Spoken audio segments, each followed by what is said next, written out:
નમસ્કાર, આપ જોઈ રહ્યા છો સ્પાર્ક ટુડે ન્યૂઝ। જૂનાગઢમાં મહાનગરપાલિકા કક્ષાના 77મા વન મહોત્સવની ભવ્ય ઉજવણી કરવામાં આવી। સામાજિક વનીકરણ રેન્જ જૂનાગઢ, સામાજિક વનીકરણ રેન્જ ગીર સોમનાથના સંયુક્ત ઉપક્રમે જૂનાગઢ મહાનગરપાલિકા કક્ષાના 77મા વન મહોત્સવની ઉજવણી 22 તારીખના રોજ કરવામાં આવી, જેમાં ઉર્જા રાજ્યમંત્રી અને જૂનાગઢ જિલ્લાના સહપ્રભારી કૌશિકભાઈ વેકરિયા અધ્યક્ષ સ્થાને જૂનાગઢ શહેર ખાતે સમગ્ર કાર્યક્રમનું આયોજન કરવામાં આવ્યું હતું।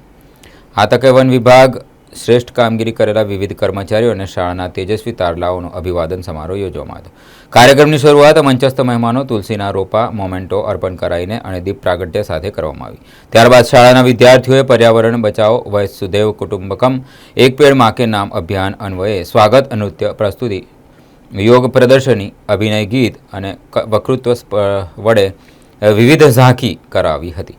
ઉપરોક્ત કાર્યક્રમ દરમિયાન જૂનાગઢ મહાનગરપાલિકાના mayor, deputy mayor, Junagadh municipal commissioner, deputy municipal commissioner, નાયબ વન સંરક્ષણ જૂનાગઢ, જાવિયા શૈક્ષણિક સંકુલના પ્રમુખ, વિદ્યાર્થીઓ, વાલીઓ, વન વિભાગના કર્મચારીઓ સહિત બહોળી સંખ્યામાં લોકો ઉપસ્થિત રહ્યા હતા।